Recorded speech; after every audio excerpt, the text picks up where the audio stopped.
adventure needs a good shirt button. Someone to guide you up the mountain, to lead you, to clear a path. And you got the best shirt in the business, ladies and gentlemen. Please give it up for the one and only Richard Space Shooter!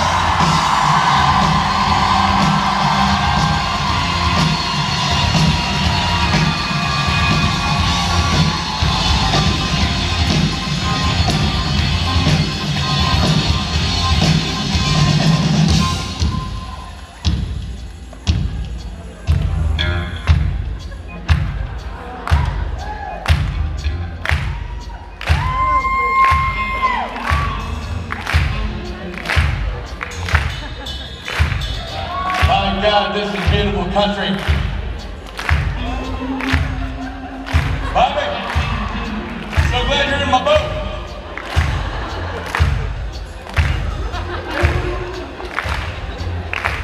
I'll go splash you. Bobo. It's so lovely up here this time of year, up at this elevation. Top of the mountain, the rubber spoke up the top of the mountain. That is not theoretical. It is not mythological.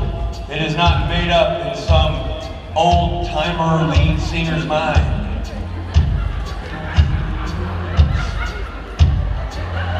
It's the real top of the mountain. The tippy top of Jared Padlick's head.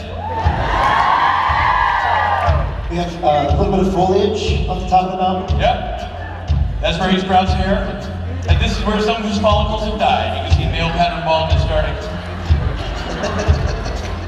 Right there. This is where he sells Amway. Yep. The top of his head. Jared Padalecki. It was nice to see him being so open and honest on Twitter last night. I thought that. Not that we didn't already know it. But it's important. You give so much of yourself and your honesty and your openness to them, then I think it's only fair that he return the favor. So nice. You know, he made the point this morning that Matt Cohen, late night, texted him and he said, dude, Twitter. You know, and then he eventually saw it and said, oh, God. You know, and then realized later that only one of us, we all saw it. Only one of us thought to give him a heads up. I couldn't actually give him a heads up because I sprained my thumb retweeting it. Listen, nobody has ginned up more bad phone karma than Jared Padalecki. Absolutely. We were all like, good. I mean, the ghost of Steve Jobs is nodding. Yeah. He once stole my phone and put in, I hate children on my Twitter feed. So why would he reveal that about you? You know, he took my phone early on in the I Still Trust You days of conventions. I left my phone in the green room thinking that was where you leave your stuff because that's what we were told to do. And I returned to get a phone call from my wife asking me who Monica was. And why was I supposed to have lunch with her that very day? It's about time that your wife knows about Monica. It was, so Jared had taken my phone and texted my wife as if I was accidentally texting the wrong woman. Yeah, yes. That's one of the things he did. So the series of texts have been going, sorry, I gotta get home the old ball and chain, I'm gonna have to cancel our line, the last one was awesome. Good times. We still don't know if it's true or not. The good news is my wife is 100% convinced that no other woman will have me, and she's not wrong. So she feels pretty safe. She was actually like, what did you order with Monica? Is that a restaurant I should go to? She sounds fine. She was like, new phone, who is? Yeah, and then he replaced, okay, so he also replaced the photos in my phone for people who call me into being being incredibly inappropriate pictures of himself, Misha, and Jensen in various poses. The worst of which he assigned to my wife. So when my wife called to find out about the lunch with Monica, my first reaction was, "Ha!" And I'm not going to tell you the pose or strike the pose, because I physically can't strike that pose. That is an unholy pose. It's not right. I would need to be in yoga for a long time before I could do what he did. And so I had that. I had him falsely texting my wife. I had, and then I thought that was it. I was kind of going through, like, oh, whatever. And we were about to take the stage, and for starters, I got mad. I'm like, what the, man? You don't mess with a man's phone. You don't come in here and screw up my phone. Fortunately, my wife's an understanding woman, but like, come on, man. And he literally looked at me as sincere as he could possibly be, and he goes, dude, you left your phone in here unlocked. And behind him, Ackles is going, yep, it's got point. You didn't do that. What was there? It was locked. So, thank you. Yeah. And I literally was looking around, and I was like, sorry? Apology accepted. Yeah. It's always when you realize Ackles is just this Ackles is naughty about that. I was in his trailer when I was working in season 11. We were writing, so I had my laptop there, and I called the set, and I was like, I had second thoughts about it, and I was like, we were having a real moment, you know what I mean? I was like, so, I'm good. Right? You're not gonna. He's like, buddy. Like, cool. So I came back in, and he had changed.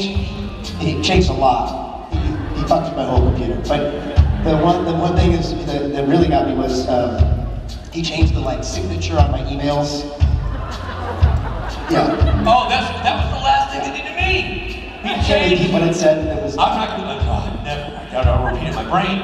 I was about to take the stage after that whole debacle, and Misha stopped me and said, I don't know why I'm doing this, but I just feel like, before you send an email, check your signature. And I went down and decided, sweet merciful Jesus, had I sent an email to anyone, I could do the perk walk. Yeah. Oh my God. And so when I came back into Jensen, and I was like, Jensen, I told you, I trusted you. Yeah. And he's like, buddy, come on. You left it. I know. No, he's absolutely just as bad. My favorite is sometimes there'll be a text chain that's incredibly offensive, usually spearheaded by Jared, and if it gets too rough down the road, Ackles will be like, I'm out. But he's still in the text chain. When you're out, what does that mean? I'm just gonna read and not comment. He's like, that's it, I'm out. You're there. You're on the text chain. You're just as responsible. Hey man, you left the phone here. He did. I mean, yeah, he's not to be trusted. He is not to be trusted. But great guys. They're great guys. I think it's wonderful that they're out there, they love a good joke, they love to play around, and at least one of them likes to be honest about his jokes. And it's high time. It's high time, Bob. Hey, can we please bring that up when they're on stage? I would hope that every question you ask would be about that. Why would you think? There shouldn't be anything else to talk about. Oh, Chicago. How many of you are fixing to see the fellas, or have already seen the fellas today for the first time ever? Yes, new people in the back, too. Sure.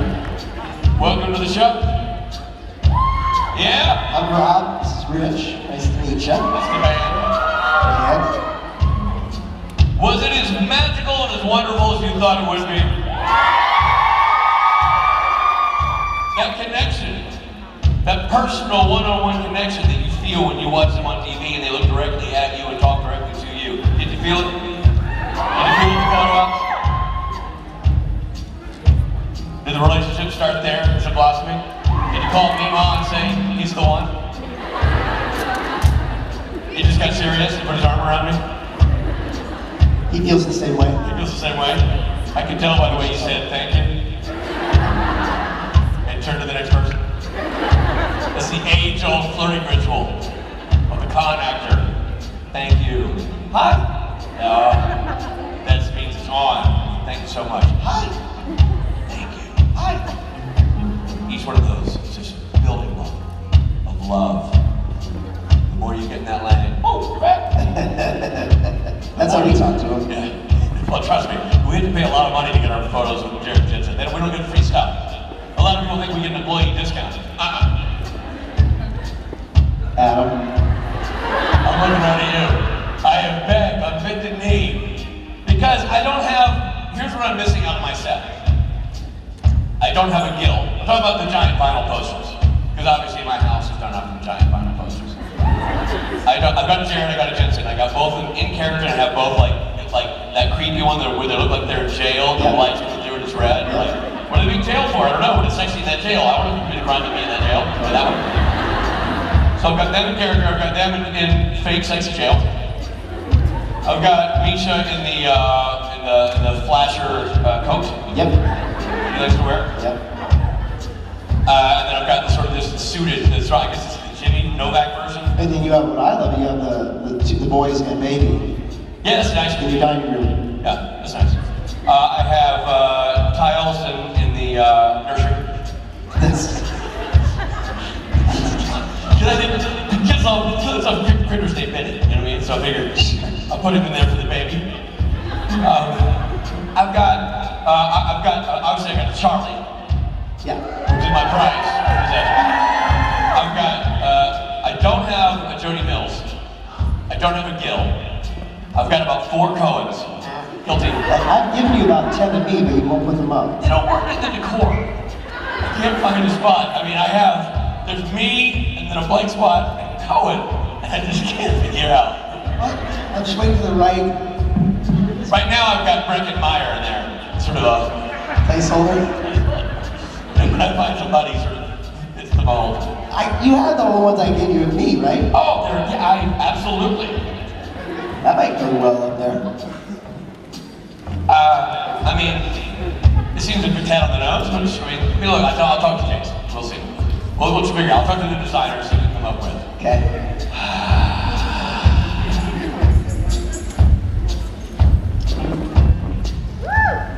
Do you realize this show will now have been on the air for 13 years, thanks to you? I'd imagine there's a hearty chunk of you that were about 2 when this thing launched. This audience. Back when Robbie and I were in our early 50s. When it all began. Robot Mike Borja had an afro. About out to here was a real live person. It's a real Mike. It was before we lost the real Mike Borja. And had to rebuild him. We had to rebuild him twice. Yeah. This is 2.0. 2.0. Did you all check out the musical event of the season last night, Saturday Night Special? Anybody see that? You know what I love?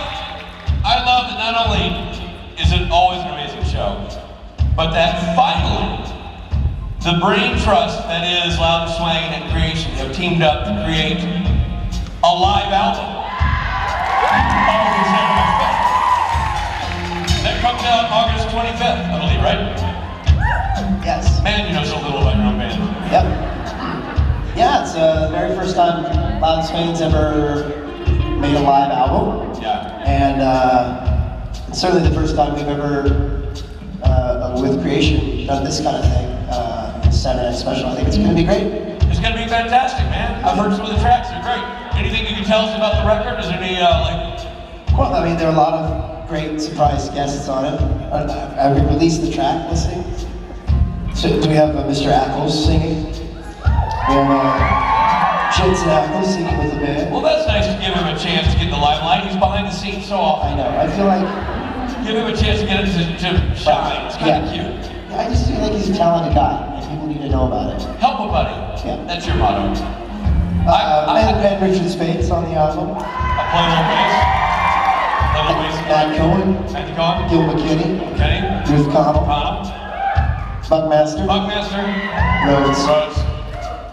And of course, a bunch of loud swaying songs that people have come to know and love. And a lot of loud swing songs too. I love it. This is going to be awesome. I am genuinely, this is not one of those things where I'm pretending to be excited because, you know, I have to. This album's fantastic. It's going to be awesome.